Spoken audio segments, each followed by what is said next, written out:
Hey guys, 𝐬𝐮𝐬𝐜𝐫𝐢 here. Welcome to my channel. In today's video, I want to speak all about forgetting what normal is when we have chronic symptoms.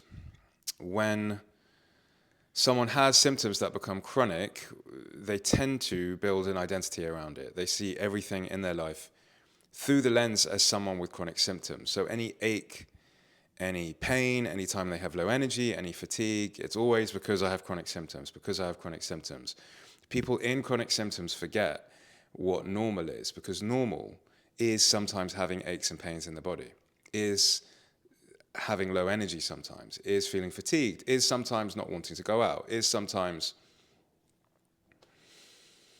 being anxious or whatever it is, having more fear than normal. But because someone develops chronic symptoms and develops an identity around it, they see everything through the lens as that. So rather than realizing that maybe this pain right now is kind of normal, maybe the fact that I feel low energy and I don't want to go out tonight is normal. It's not because I have chronic symptoms, it's normal. People in chronic symptoms forget what normal is. So in this video, I'm going to speak a bit more about that. I'm going to speak about solutions to that. I'm going to speak about the fact that in the chronic pain space, there's a lot of encouragement to go out and get on with your life regardless of symptoms, which is wonderful.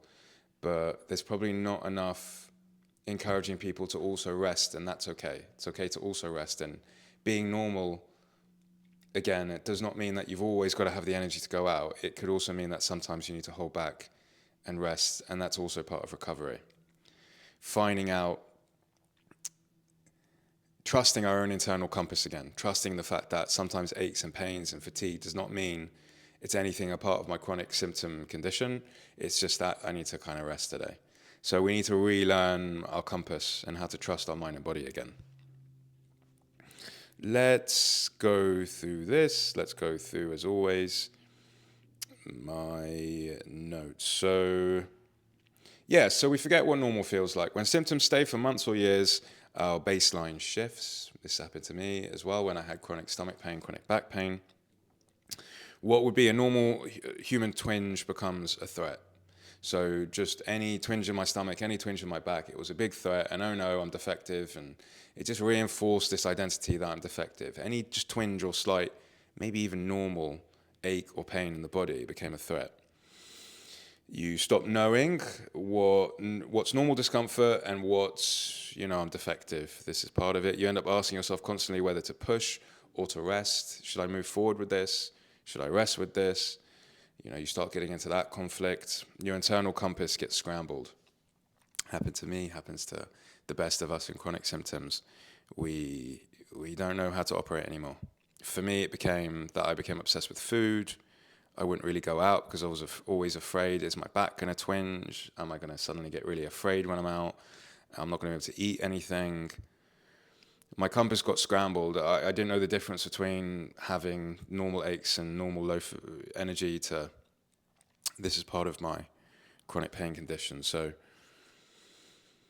And then you get into the chronic pain space. If you find your way to a video like mine or anyone else speaking about the mind-body approach, there's a lot of encouragement of push through it and ignore the pain. It's on the one hand, it's great. It's great that there's that advice out there because it's trying to show you that actually your mind is creating this. Your mind is creating, not that you're making this up, not that you're making these pain symptoms up, but you're not actually defective. You can actually move forward. You can actually go and do the exercise and eat the foods, etc. And people in the mind-body space, they're giving this advice lightly. They're saying, hopefully most practitioners are saying this. Go out and push through, but not at the extent that, it makes you feel unsafe. If the pain is really terrible, then obviously don't push through and do the exercise. But overall, the encouragement is to just try to move forward. Try to go out regardless of pain. And then there's also the advice of, no, you need to rest when your body's feeling in pain. You need to stay home. So there's this conflicting advice as well, like, do I push? Do I rest? I'm not quite sure what I need to do right now. Both messages can make people feel confused. You end up doubting your instincts and you stop trusting yourself. So a lot of what I'm going to speak about in this video is learning to trust yourself again. Learning to trust now's the time for me to go out, and now's the time for me to be at home, and being okay with the fact that you won't always get it right. I mean, a big reason people find themselves in chronic symptoms in the first place is because they're perfectionists. They want to always get things perfect and right. They always want to know, did I make the right decision? Should I have gone out? Did I make the right decision to rest? And if they make a mistake, you know, God forbid, they go out and they should have rested. Oh no, I messed up. It's like the biggest thing in the world. For me to get over that I made a mistake thing was such a big part of my process, because if you're not careful, the very personality traits that got you into chronic symptoms will keep you in them as you're trying to heal them, because you'll try and perfect your healing. You'll try and always get it right when you should have gone out and when you should have stayed at home, and it will be the biggest thing in the world if you made a mistake. So you need to, part of the approach to realigning your compass is working with these perfectionistic traits. Anyway, let's go on. A pain identity form. So every sensation, as I said, starts to be labeled as it's because I'm a chronic pain person. It's because I'm neurodivergent. It's because I'm an anxious person. Everything starts to see through the lens of this. This is the unfortunate outcome sometimes of diagnosis, because even though I know a lot of people watch this and they get a lot of solace when they're finally told, oh, it's because you're autistic, it's because you've got ADHD, and it answers a lot of questions for them in times in their life where they felt left out. It's the same with chronic pain. It's like, okay, you've got this condition, therefore, you know, it kind of excuses some of the things that happened in the past where you felt, you know, not your best. It's like, oh, it's because I had Crohn's. Oh, thank God. It's like, it can become a source of great strength for a lot of people when they get a diagnosis. Oh, it's because I'm a hypersensitive person. Oh, it's because, you know, I'm someone that has some sort of condition, and that explains the things that happen in the past. And that can feel like you're empowered because of it. But then going forward, if you start to see everything through the lens of this like diagnosis that you've been given, you limit yourself in some way. And when it comes to chronic pain, the way that you limit yourself is you start to say, any ache or pain or low energy is because I'm a chronic pain person. This is why this is happening. You forget that, no, this is a normal thing that happens to just everyday normal people, that sometimes you're going to feel an ache and sometimes you're going to feel low in energy. It's not because you have chronic pain. You forget that healthy people get aches too. You lose the sense of being a full person outside of symptoms. Every decision becomes filtered through, is this dangerous for me? I was told when I was really in the midst of a really difficult period of I was having chronic stomach issues, I was having chronic back issues, I became really, really overly sensitive, and I'd always been quite a sensitive person in general. I was told by this one very well-meaning therapist, not to name names, because, you know, he was otherwise really wonderful, but the suggestions he was constantly making to me was around the fact that I had to protect myself because of what I was going through. He kind of mentioned the fact that certain spaces are going to feel more sensitive and a bit more dangerous to you. And he wasn't wrong. He was saying, you know, yoga is maybe going to feel like too much of a vulnerable place. Getting a massage is maybe going to be too much. Going into crowded areas because you're very sensitive, maybe you're going to want to avoid that. Maybe certain foods you're going to want to avoid. He was trying to protect me. He was trying to help me. And he was trying to suggest that because of who I was or seemed to be, I maybe wanted to avoid certain situations because it was going to trigger me too much. Again, he wasn't wrong. And certainly there are periods in life where certain spaces maybe you want to just avoid because you're going through something. So I'm not invalidating that. But unfortunately, what can occur, if that's said in two absolute ways, is I made the decision at that point that I can never go into those spaces. Because I'm a very sensitive guy, I can never go into certain areas, and I was just going to be like this, and certain areas were going to be too much for me. Because I had chronic pain symptoms, certain foods I just was never going to be able to eat again. Because I had chronic back issues, maybe lifting weights in a certain way wasn't going to work for me again. These sorts of things can be true some of the time, but if I was absolute about it, I would have made the decision that because I have these things, I'm never going to do these things again. And I remember at some point deciding, no, I don't want to be that person. I don't want to be that person that finds these space is sensitive, like too much for me all the time, and can't have these foods and can't do these exercises. You know, I don't want to be that person anymore. And I'm going to speak about a lot in this video about deciding to become a new person, and how all of us can come into this world as a blank canvas, and then we're fed different conditioning through our familial upbringing, through cultural upbringing. I know there's a nature nurture debate here, but in many respects, we're constantly shifting and evolving. Cells are being born and dying constantly. We're becoming a new thing every couple of years. We can become a blank canvas again and decide to be a new thing. We can decide, I understand that this diagnosis has helped me in the past, empower me to realize like maybe why some spaces have been difficult for me, but I'm going to decide to be a new thing. I'm going to speak about that more in this video today, and how I went from being personally someone that had to really avoid certain spaces to being someone that could just be anywhere all the time. I started to make decisions that I can get through anything. My stomach can digest anything. Sometimes if I have low energy, it's okay, I'm going to stay home. That's not an admission of failure. Sometimes a space is going to be too sensitive for me, and that's just how it feels right now. It's not how it needs to feel always. So I'm going to get back to doing this another time. Recovery then becomes confusing. This is the thing about when a pain identity forms, because you don't know if going out is something healing for you or if it's self-betrayal. You don't know if resting is self-compassion or if it's fear. You're not quite sure. And again, that perfectionistic trait is the thing that keeps you stuck in the God forbid I make a mistake loop. I want to make sure I do the right thing by me. And if I make a mistake, then I'm going to in some way go backwards.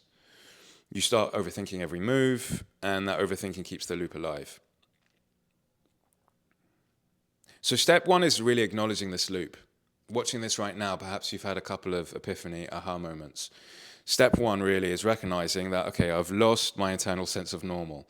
Just like maybe you've done with an ex-partner, I've done this in the past, where clearly it was the correct decision to break up. But now whenever you look back, you only see it through rose-tinted glasses, where you look back at the relationship and it was like, oh, it was so perfect. There was all these great moments. You only remember the good moments. You can't remember the bad moments. That doesn't go for everyone. Maybe you can recall ex-partners and it was terrible and it was a great decision for you to break up. But that's a common phenomenon where we look at ex-partners and we only remember the good moments. It's the same with when we have chronic symptoms. We look back at this period before that and we go, it was perfect, it was great. And it may very well have been a wonderful time in your life. I'm not invalidating that. But you did have aches and pains. You did have low energy. You probably did need to stay home sometimes, and that was fine. And you need to find that, internal compass and trust in yourself again, so that you know when going out is okay and when staying home is okay. So step one is acknowledging that you're in this loop of forgetting what normal is. That awareness becomes a turning point, because instead of blaming yourself, you start to get curious. You start to decide, is this one of those moments where I'm forgetting what normal is, and actually it's okay if I push forward and go out, or actually it's okay if I stay at home, and it's okay if I made a mistake and I should have gone out or I should have stayed at home. So step one is acknowledging the fact that there's parts of you that are stuck in this loop, and they're scared, they're afraid, they think they need to get everything right and perfect in order to heal. They don't. They need you to let them know, these parts of you, these parts of your psyche, it's okay that they're afraid. It's okay that they feel like they need to get this moment correct. I'm going to let this fear be here. I'm going to let you feel afraid in the body, but also it's okay. It's okay right now. It's okay that we've decided to stay home and maybe we should have gone out, or vice versa. It's okay that we've made a mistake, or it feels like we've made a mistake. Nothing's going to go wrong. We can go out tomorrow, or we can rest later. We're going to be okay.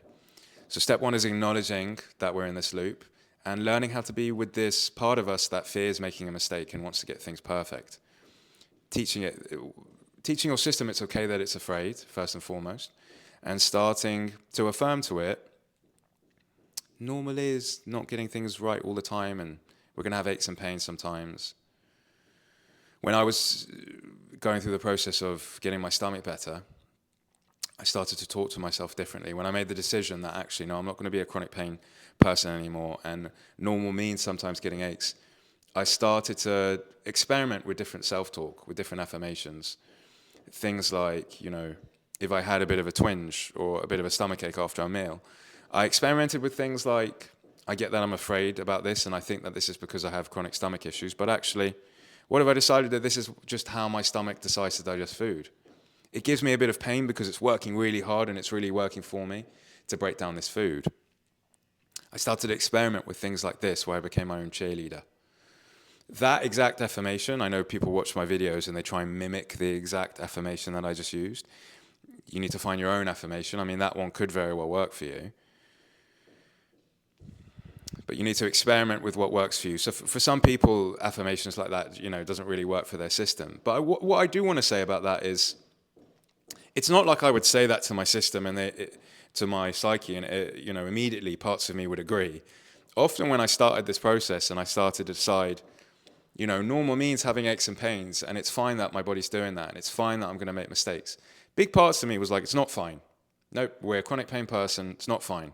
Nope, we're a very sensitive guy, it's not fine. For the life of me, even though I decided I wanted to become a new person, parts of me still didn't want to, and they still disagree with me. Learning to work with the psyche and learning to work with these parts of us, that just because these parts of us are disagreeing with the new version that we want to become, it doesn't mean that that's who we are. Learning what to do with those parts becomes quite important in this healing process, because some people can work that out themselves by reading books and watching videos like this. Some people need a bit more support, a bit more one-on-one mentorship in some way to help work with these parts of us, because the very parts of us that feel like are real, the pessimistic parts, the parts that are catastrophizing, they're not actually who we are. Our thoughts do not define us. And learning how to work with these parts of us becomes vital going forward. We don't want to push these parts away. We don't want to tell them, we're this, go away, this is who we are. I mean, for some people, that kind of process works. For me, it didn't. We need to learn how to acknowledge these parts of us, acknowledge the fact that they're feeling afraid, let them know it's okay that they're afraid. We love the fact that they've been protecting us by, developing this identity, but what if we decided to become something new? And sometimes you need to work with someone one-on-one to help you with those parts of you, to help you understand that the process isn't linear. Sometimes it's going to feel like you've made progress. Sometimes it's going to feel like you've made a setback. You're in a setback. And this is where step 2 is. So step 1 is acknowledging that you're in this loop. It's okay that you're in this loop. You've forgotten what normal is. You need to reestablish empower yourself to know, okay, it's okay that I've gone out. It's okay that I've stayed at home. It's okay that sometimes I'll have low energy. It's okay sometimes that I want to push forward and maybe I should have stayed at home. It's okay to make mistakes. So step 1 is knowing that you're in a loop. Step 2 is choosing what you want to be going forward. So choosing the sort of person that you want to be going forward. So I made the decision, I want to be the sort of person that trusts in the decisions that I've made.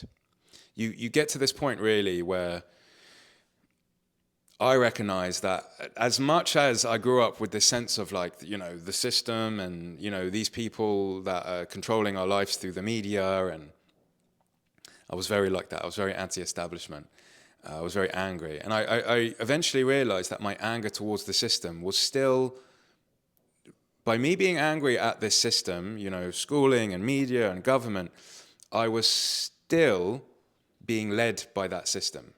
I thought being angry at the system meant that I was empowered. I thought if you're afraid of the system and you listen to everything it tells you, I'll speak about what this has to do with chronic symptoms in a moment. I thought being afraid of the system and believing everything that you're told and, just deciding that you've got this diagnosis and moving forward, I thought that fearing the system meant that you're being led by it. I thought being angry at it and choosing to ignore it and trying to forge your own path, I thought that meant being empowered. Little did I know that being angry at the system also meant that you're being controlled by it, because you're still deciding that people that kind of run the world, have some sort of say on how you behave in everyday life. You're still deciding that it's up to them to change things so that you can move forward.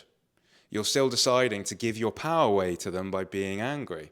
You're still deciding to make gods out of the people that seem to run the world, when in actuality, the only person that's going to actually help you in this is you. You have the responsibility to get better is on you. I'm not saying it's your fault that you're in symptoms. I'm saying that it's your responsibility to get better. And this was a big decision that I had to make at some point, that actually the only one that's going to get me through this is me. These voices in my head that are deciding that I'm defective and I can't make mistakes ever and are pessimistic, it's my responsibility to shift these. People around me can give me advice about how to shift these and what to do, but actually, the work of it itself is going to come down to me taking the journey inwards and making a decision. I no longer want to be in these loops. I want to become something new. I don't want to give my power away anymore to someone that I think has the answer, the ultimate answer for me, that's going to suddenly say the thing or give me the method that's going to change something, Even though, again, it's a bit of a paradox here, like all of this work. Listening to people, listening to teachers, I do it endlessly, is wonderful, and we can all learn from each other all the time. But when it comes down to it, the final piece of the straw, or the ultimate one, is you. It was me.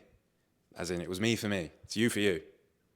Making the decision that I'm going to go inside, I'm going to try these things, and there's going to be all of this protest going on internally. I need to figure something out to work with this. And step 2 is about choosing who you want to be going forward. Do you want to be the sort of person that eventually gets through this and feels empowered? You may be screaming yes at the screen. What are you prepared to do to get there, really? It may seem militaristic and harsh, but that's what got me through, and that's what I know has gotten everyone through chronic symptoms. You have a bit of a ego death for a lot of people to get through this. What I mean by that is everything who you think you are, all the parts of you protesting and wanting to stay small and wanting to not go out and not wanting to make a mistake and should I go out or should I stay at home? This loop you've gotten into is unfortunate. I, in many respects, don't blame it, but I think it's maybe a product of modern society. You can get yourself out of it. And the way to get out of it is deciding who you want to be going forward. Eventually, like I said, I made the decision to start to experiment with different sorts of self-talk and say, it's okay if I make mistakes. What have I decided that actually I'm going to push forward here or I'm going to rest here? Being normal sometimes means having aches. I started to become a person that I wanted to be. And I noticed in that process that there was a lot of self-sabotage going on as well. When you have had chronic symptoms for a long time, as much as parts of you feel as if you don't want to have that anymore, there's also parts of you that feel safe clinging onto that identity. And I did a whole video on self-sabotage. So there's lots of reasons why someone may want to continue being in the pain identity. One of which is staying small and having the pain identity and deciding that you can't do things because you're defective. It means that you don't actually have to engage in the world like normal people. And for the part of you that wants to stay in the pain identity and stay small, going and engaging in the world isn't safe because it's a lot of risk. Putting yourself out there and dating, it sets you up for pain. Putting yourself out there in the world and getting a job, it sets you up for risk, actually putting yourself out there. Staying small is a lot easier. It's very hard to admit that these self-sabotage parts of us could be occurring for us and how it's safer to stay in pain than it is to no longer be in pain. And to have to actually admit that to ourselves takes a lot of strength. It's a lot easier for me to just claim I'm sensitive and I don't have to go out than to actually put myself out there and go through a moment that's uncomfortable. It's easy to say I'm sensitive, I can't do that, than to actually go out and say, no, this is going to feel really hard. I'm going to sweat, it's going to be really difficult, I'm going to feel really embarrassed, but I'm going to keep going out anyway. It's going to be really hard to go out when I've got this pain in my body. I'm going to feel afraid, I'm going to feel embarrassed, but I'm going to go and do it anyway. I'm going to be the sort of person that's going to go out and do it anyway. This identity shift was the real work for me. I became my own cheerleader. It was not easy. Internal parts of me protested. They did not like the fact that I was putting myself out in the world and basically setting myself up for being very, very vulnerable all the time. That was the real work for me. We can redefine ourselves at any point. We aren't stuck with the identity chronic pain gave us. Conditioning can be rewritten. Yes, it takes time, but it's absolutely possible. The nervous system follows the identity we choose. The mind creates the world that we live in. This is what I did to get out of my chronic symptoms. I reconditioned myself by celebrating different things. I celebrated going out. I celebrated relaxing. I celebrated messing up. I celebrated being imperfect. I celebrated when people didn't like me. I was such a people pleaser. That was so difficult for me. I celebrated when life didn't go as planned. My mind and body adapted to the new definition of this is who we are now. All of those celebrations did not happen without pessimistic parts and without parts of me disagreeing entirely and not believing my new sentiment of cheerleading, of celebrating. But I made a decision to just be in that space of internal conflict where one part of me was celebrating and another part of me was disagreeing. I made the decision, I'm going to move forward with this anyway. My mind and body is going to catch up. I'm going to make that decision to not stay small anymore. We think that we're in a difficult situation staying small and in chronic symptoms, but actually we're in protection mode, and parts of us do not want to stop having pain. They do not want to actually go out in the world and start to make the uncomfortable choices that you have to make when you're normal again. When you're normal again, you have to set yourself up for mistake and for rejection and for failure. The process isn't linear. Doubt will still come in. Skeptical parts will still speak up. That's why working with someone one-on-one can really help moving forward with this. That's what I did when I was changing all these things, deciding it's okay if people didn't like me. That wasn't just a decision I made and then that was that going forward. It was deeply uncomfortable. There was a lot of disappointment. There was a lot of difficulty in making that decision. I really didn't like people not liking me. So I had to work with someone one-on-one to really help me with those parts of myself. Redefining what normal is going to be personal to you. It doesn't mean do more at any cost from now on. Jonty said that I've got to empower myself and it's up to me and what am I prepared to do, so I'm just going to go out no matter what. It doesn't necessarily have to mean that. It also doesn't have to necessarily mean stay in the bubble forever. You have to decide what your compass means going forward. My chair's spun, so maybe I'm off center now, but whatever, I can't see. It's learning to trust your own signals again. So whatever this process looks like for you, maybe this process will look like stay at home and then just go out once a week and see how you feel. Maybe it will be like, no, I'm going to go out every day this weekend and see how it feels. Maybe it's put yourself in those situations that previously you thought were going to be really threatening and see how you feel and then come back, journal about it, talk it through with someone, and then go and try and do it again. That's how the process looked like for me. I always say it's 2 steps forward, 1 step back. Just start to make decisions that, okay, maybe I'm more sensitive than other people, but I'm not going to let it define me. I'm still going to go and move in these spaces. And now I wouldn't say anymore that I'm more sensitive than other people. Sensitive is quite a loaded word. I'm sensitive in the sense that I can feel a fuller spectrum of emotions maybe than other people can, but I can be in big crowds, I can be in loud places, I can eat foods that I used to be terrified of. So funny, I wanted this video to be shorter, it never is. If you've watched this far, good for you. Thanks for watching this far. Rest isn't failure. Sometimes rest is exactly what your system needs. Sometimes pushing is exactly what you need. The power is in choosing from clarity.